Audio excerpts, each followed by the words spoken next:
The biggest black hole currently known to science is located at the center of the galaxy Messier 87, also known as M87. This black hole has a mass of about 6.5 billion times that of our Sun and is located about 55 million light-years from Earth. If an astronaut were to fall into a black hole, they would be subject to the extreme gravitational forces that exist within the black hole.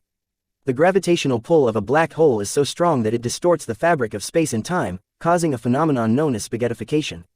As the astronaut got closer to the black hole, the gravitational forces would increase exponentially.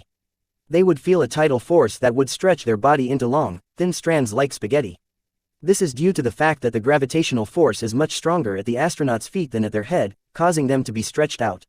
As the astronaut passed through the event horizon, they would be unable to escape the black hole's gravity, even if they were moving at the speed of light.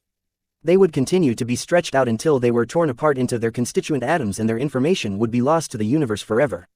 Can we develop a suit that can withstand condition of black hole?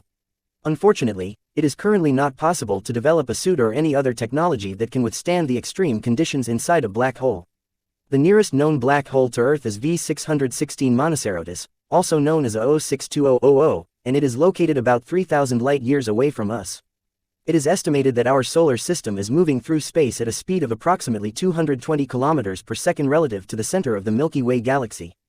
It's important to note that while our solar system is moving through space, it is still relatively stationary within our galaxy and is not expected to encounter V616 Monocerotis or any other nearby black holes for millions of years.